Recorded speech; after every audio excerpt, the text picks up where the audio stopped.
வணக்கம் மக்களே. இன்னைக்கு நம்ம வீட்டுல புதன்கிழமை மதியம் பிரியாணி தாங்க செய்யறேன். காளான் பிரியாணி. அதனால எப்படி செய்யலாம்னு பார்க்கலாம் வாங்க. காளான் பிரியாணிக்கு இப்ப நம்ம பாஸ்மதி ரைஸ் தாங்க போட போறோம். நல்லா இருக்கும், சூப்பரா. அதுக்கு ரைஸ் ஊற வச்சிருக்கோம்.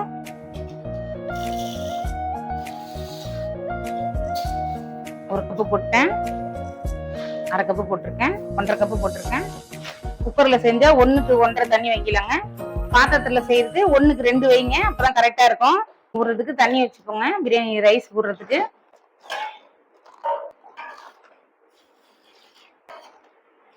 இது ஒரு 10 நிமிஷமாவது ஊறணுங்க.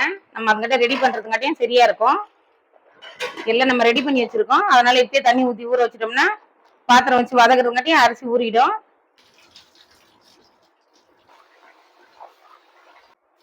இந்த மாதிரி நல்லா முன்னாலே கழுவிட்டோம்னா அரிசி நல்லா பிசைஞ்சு கழுவலாங்க. அதுல வெள்ளையா இருக்கும், அதெல்லாம் போனாதான் சாப்பாடு நல்லா உதிரி உதிரியா நமக்கு கிடைக்கும். அது ஊற வச்சு நீங்க பிசைஞ்சு எடுத்தோம்னா நமக்கு வராது. அதனால முன்னாலே கழுவிட்டு தண்ணி வச்சு ஊற வச்சுக்கலாம். எதுல அளந்தோமோ அதையே கணக்கு பண்ணிப்போம். 1 கப்பு ஊற வச்சிருக்கிறேங்க. அப்புறமா சமைக்கும் போது சூடுக்கு அளந்துக்கலாம். பிரியாணி சமைக்கிற குண்டா வச்சிருவோங்க. இது ஒரு 100 கிராம் எண்ணெய் மாதிரி ஊத்திப்போம். 1 ஸ்பூன் நெய் போட்டுப்போங்க, நல்ல வாசனையா இருக்கும். எண்ணெய் சூடானோன்னா இங்க பாருங்க, பிரியாணி இலை, ஒரு 20 முந்திரி பருப்பு, ஸ்டார் பூ, சோம்பு, ஏலக்காய், பட்டை, இதெல்லாம் இதுல போட்டுருவோம்.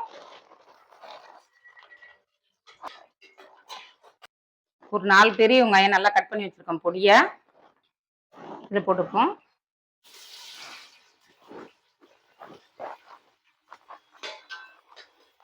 இந்த வெங்காயம் கொஞ்சம் வதங்கும் போதே ஒரு 5 பச்சை மிளகாய் போட்டுருவோம். பாருங்க, ஒரு 5 பச்சை மிளகாய் அதிலே போட்டுருவோம், நல்ல வாசமா இருக்கும். கொஞ்சம் போல கொத்தமல்லி போட்டுப்போம். இந்த சும்மா ஒரு புடி புதினா போட்டுப்போம். இதெல்லாம் எண்ணெய் கூடயே நல்லா பொரிஞ்சதுன்னா நல்ல வாசமா இருக்கும். அதனுடைய அரோமா வாசனை சூப்பரா இருக்கும்.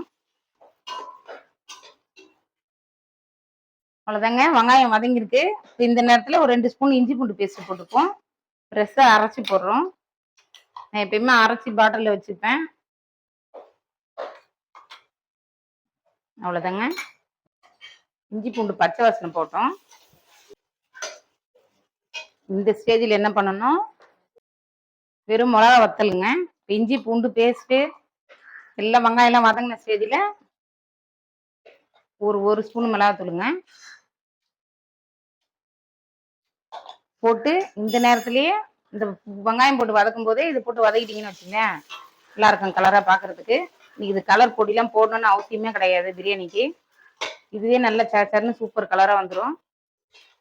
இதுக்கு தேவையானது மிளகாத்தூள், வெறும் காஞ்ச மிளகாவை பொடி பண்ணி வச்சிருக்கேன். இல்ல நம்ம வீட்டு மிளகாத்தூள் தாங்க. இது பிரியாணிக்கு மசாலாலாம் எதுவும் நம்ம கடையில வாங்க வேண்டியதே கிடையாது. இந்த மாதிரி ஆனதுக்கு அப்புறம் இந்த ஸ்டேஜில் ஒரு 1/4 கிலோ தக்காளி நறுக்கி வச்சிருக்கேன் பொடியா, அதை இதுல போட்டுப்போம். இப்போ இந்த தக்காளி நல்லா வதங்கணுங்க. இந்த தக்காளி வதங்குறதுக்கு கொஞ்சம் போல உப்பு போட்டுப்போம்.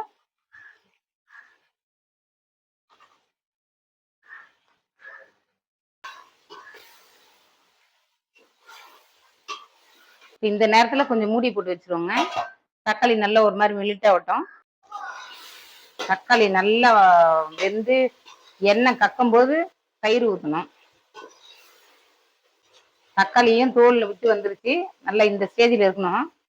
இவர் இந்த பதத்துல இருக்கும்போது இப்ப காளான் போட்டுடலாம். காளான் போட்டுடலாங்க.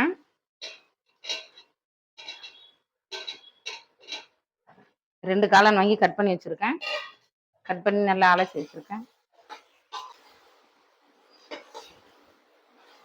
பாருங்க, காளான் நல்லா வதங்குது.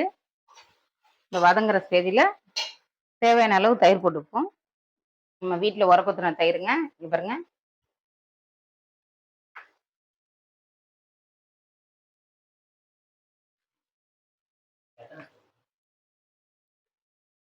இதுல 5 ஸ்பூன் போட்டிருக்கோங்க.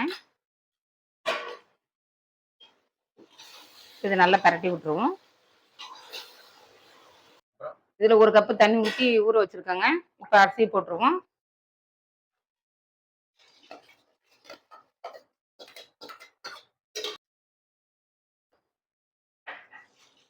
2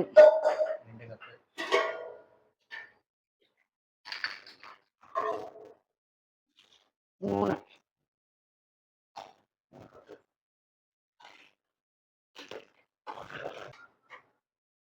எண்ணெயா இருக்கும். அந்த எண்ணெயை எடுத்துட்டு உள்ள இருக்க தண்ணி மட்டும் எடுத்து பதம் பாருங்க. எண்ணெயில பதம் பார்த்தா தெரியாது. உப்பு தொண்டையில நிக்கும். ஒரு மாதிரி கரிப்பா இருந்தாதான் சாப்பாட்டுக்கு அதுக்கும் கரெக்டா இருக்கும். ஏன்னா வெறும் ரைஸா தான் சாப்பிடுவோம். இதுல நம்ம குழம்பு கிழம்புலாம் ஊற்றி சாப்பிட்டோம்னா அதுல உப்பு இருக்கும், சரியா இருக்கும். இப்போ இது நம்ம வெறும் சாப்பாடா சமைச்சு சாப்பிடும் போது, காளான் பிரியாணியை சாப்பிடும்போது சாப்பாடு மட்டும்தான் நமக்கு வாய்க்குள்ள போகும். அதனால என்ன பண்ணோம், தேவையான அளவு கொஞ்சம் உப்பு தூக்கலவே போட்டீங்கன்னா உங்களுக்கு கரெக்டா இருக்கும். காளானுக்கும் உப்பு தேவைப்படும். இப்போ கொஞ்சோண்டு கொத்தமல்லி புதினா போட்டுடலாம். பாருங்க, மேல அப்படியே கொஞ்சோண்டு மலைச்சாரல் போல தூவி விட்டுருவோம். மல்லியில கொஞ்சோண்டு, புதினா கொஞ்சம், மல்லியில கொஞ்சம் போட்டிருக்கேன். இது நல்லா கொதிக்கிட்டங்க. நல்லா வேகமா வச்சிருவோம். வேகமா வச்சு மூடிடுவோம் ஒரு 10 நிமிஷம். அதுக்கப்புறம் திறந்து பார்த்து தண்ணியை கம்மியா இருக்கும்போது நம்ம டம் போட்டுக்கலாம். இப்படியே வேலையை பார்த்துட்டு இருக்கும்போதே அந்த இருக்கிற 2-3 பாத்திரத்தை கழுவி போட்டுடலாங்க. ஈஸியா இருக்கும் நமக்கு. இல்லைன்னா அது ஒரு பக்கம் பாத்திரம் சேர்ந்துக்கிட்டே இருக்கும்.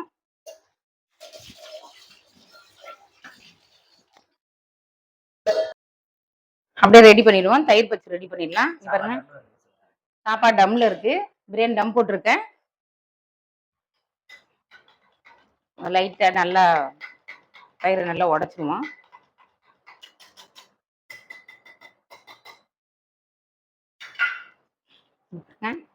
ரெண்டு பெரிய வெங்காயம் நல்லா பொடியை கட் பண்ணி வச்சிருக்கேன்.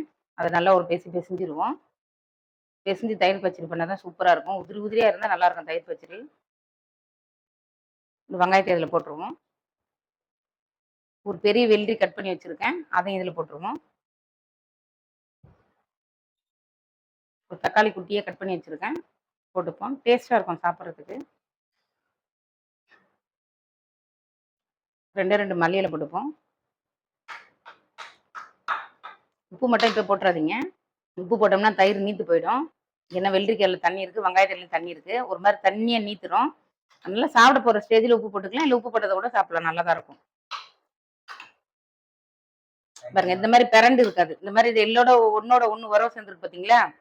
இங்க பாருங்க, தயிர், வெள்ளரி, தக்காளி எல்லாம் அப்படி நல்லா உறவு சேர்ந்து நிற்கும். நீங்க உப்பு போட்டீங்கன்னா தயிர் வந்து எதுலையும் சேராத தனியா போய் நின்றுடும். அதனால உப்பு போடாதீங்க. இந்த மாதிரி நல்லா வச்சுக்கோங்க, சூப்பரா இருக்கும். திறந்து பார்த்துப்போம் சாப்பாடு எந்த ஸ்டேஜில் இருக்குன்ட்டு.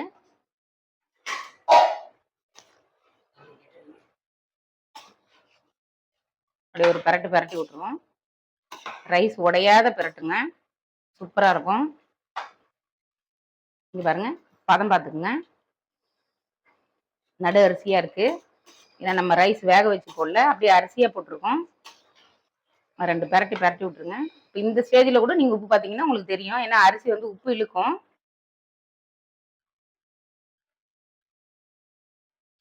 கரெக்டா இருக்கு. கரெக்டா சூப்பரா இருக்கு.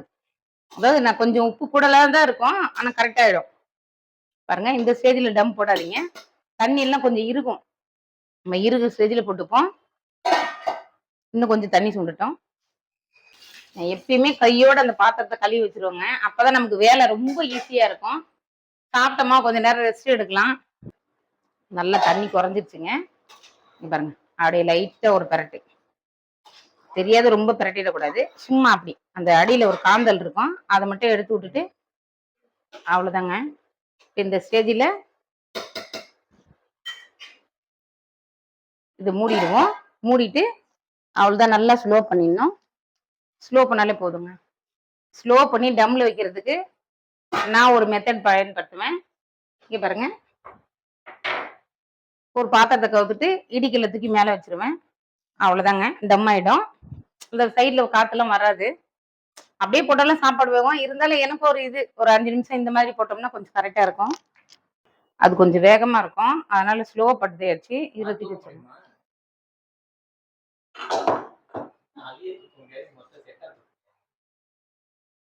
டம் ஸ்லோவா போடணும், அப்பதான் நல்லா சாப்பாடு குச்சி குச்சா மேல இருக்கும்.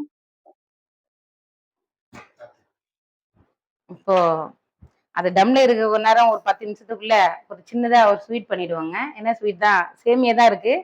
சேமியா ரவை போட்டு சேமியா போட்டு ஒரு ஸ்வீட் பண்ணிடலாம். எப்படி பண்ணலாம்னு பார்க்கலாம் வாங்க. அது இடையில டக்குன்னு சுடுதண்ணி கொஞ்சோண்டு போட்டுப்போம். தேவையான அளவுக்கு வெந்நீர் போட்டுக்கோங்க. இப்போ இதில் ஒரு வானொலி போட்டுப்போம்.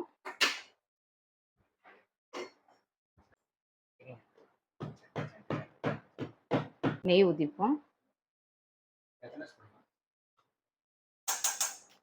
ஒரு 2 ஸ்பூன் நெய் ஊற்றிருக்காங்க. நமக்கு தேவையான அளவு முந்திரி போட்டுப்போம். இந்த முந்திரி லைட்டாக பொரியும் போதே கொஞ்சம் சேமியா அள்ளி போட்டுப்போம். உங்களுக்கு எவ்வளோ தேவையோ அவ்வளோ, எங்களுக்கு தேவையானது போடுறோம். போட்டு 2 பெரட்டு பெரட்டிப்போம். அதுலேயே முந்திரி தீய விட்டுறக்கூடாது. இதெல்லாம் எடுத்து போட்டு வதக்கி தனித்தனியாக அள்ளிட்டு இருக்க வேண்டியதில்லை. கடாயை வச்சோமா, 4 ஏலக்காய் முந்திரியை போட்டு 2 வறுத்தோமா, அவ்வளோதாங்க. தண்ணி தான் தனியாக கொதிக்க வச்சிருக்கோங்க.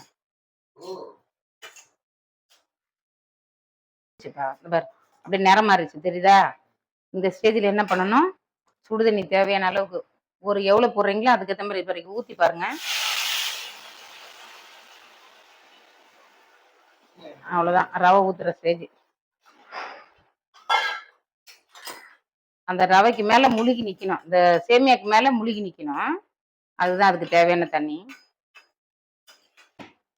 ஃபுட் கலர் கொஞ்சோண்டு சேர்த்துப்போங்க. இந்த ஸ்டேஜில் சேர்த்துருங்க. அவ்வளோதான்.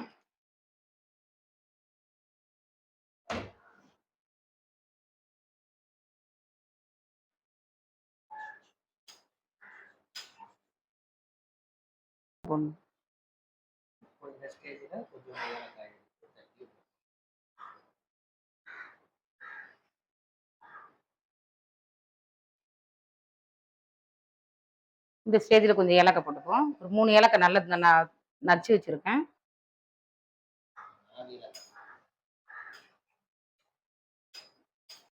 அவ்வளோதாங்க. 5 நிமிஷம் ஆயிடுச்சு. சாப்பாடு எந்த ஸ்டேஜில் இருக்குன்னு பார்ப்போம்.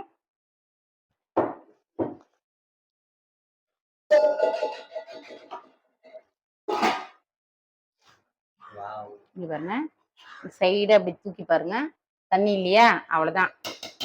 இப்போ கேஸ் ஆஃப் பண்ணிடுங்க. சாப்பாடு எப்படி இருக்கு பாருங்க, நல்லா உதிரி உதிரியா சூப்பராக இருக்கு. இப்போ டம்ல இன்னும் ஒரு 2 நிமிஷம் ஹீட் டம்ல இருக்கட்டும். கேஸ் ஆஃப் பண்ணியாச்சு. சட்டை மட்டை போட்டு மூடிடுவோம்.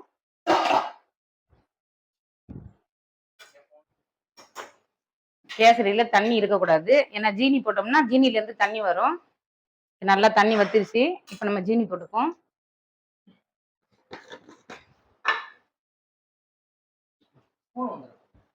விழாது.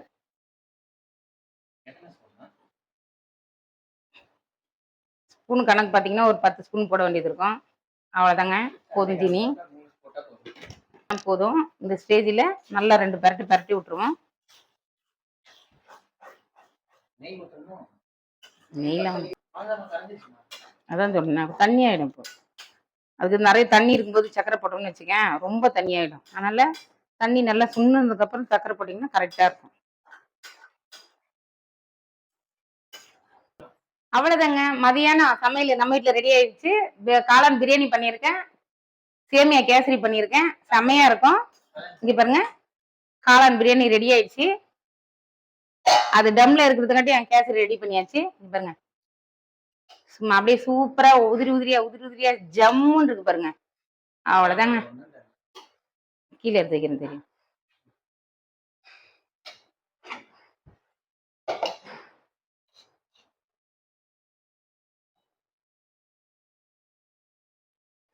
காட்டிடலாமா?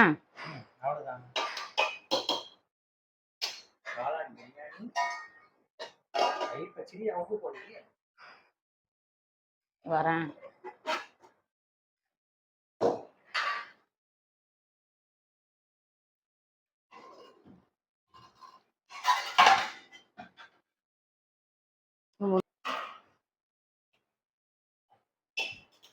அவ்வளவுதாங்க. சமைக்கும் போதே நம்ம சமைச்சதை தொடச்சிட்டோம்னா நமக்கு அதுக்கப்புறம் திரும்ப வேலை இருக்காது. அவ்வளவுதான். சமைச்ச தடையுமே தெரியக்கூடாதுங்க. அவ்வளவுதாங்க. கம்ப்ளீட்டா முடிஞ்சிச்சு. இங்க பாருங்க, சமையல் வேலை முடிஞ்சிச்சு. நல்லா சுட சுட கம கமன்னு ஆவி பறக்க பறக்க காளான் பிரியாணிங்க. இங்க பாருங்க பாஸ்மதி ரைஸ்ல சூப்பரா காளான் பிரியாணி பண்ணியிருக்கேன். நல்லா கம கமன்னு இருக்கு பாருங்க. பார்க்கும் போதே சாப்பிடணும் போல இருக்குங்க.